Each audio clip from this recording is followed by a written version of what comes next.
Today is January 4th. Today's quote is entitled, Unplug the Mind. Devotees always ask how to control the mind when chanting. Rather than invest energy in trying to control the mind, just unplug it during japa.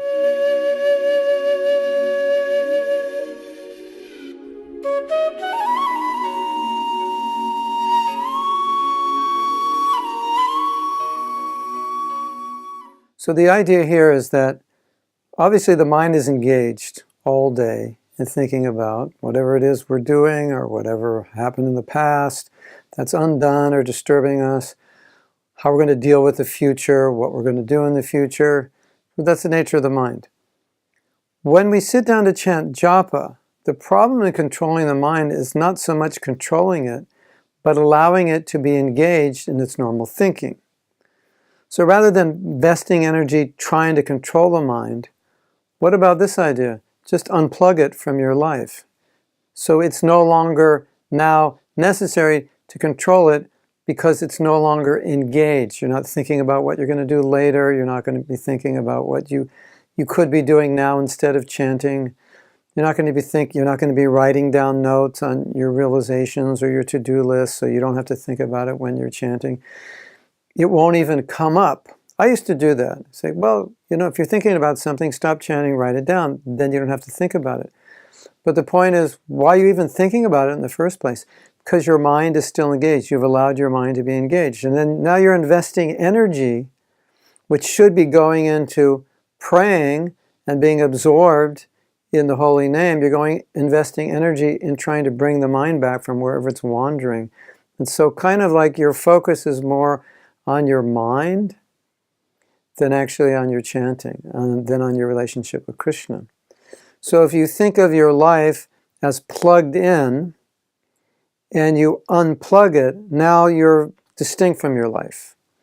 Have you ever experienced, like if you're traveling, how much easier it is to just be in the present because you're away from your life, you're away from what's going on, and you can just focus on your chanting?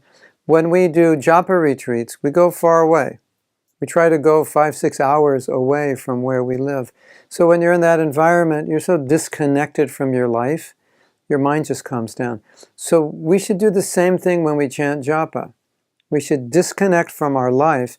And once we disconnect from our life, the mind has nothing to engage with. The plug is out. My life is on hold. I can get back to my life when I finish chanting. But once we disengage our mind, it has nothing to focus on other than the task at hand. And then all that energy, which we would normally put into trying to control the mind, we can put into focusing on our japa. So it's a simple analogy, but you can bring that analogy to mind when you begin chanting. And say, now I'm going to begin chanting. You remember this when you touch your beads. Now it's time to unplug. Some of us are already unplugged naturally early in the morning. But it does help to consciously unplug and say, now, nothing in my life, nothing else is going on. I'm not going to think about anything. I unplug, and then the mind just kind of stops functioning on that level.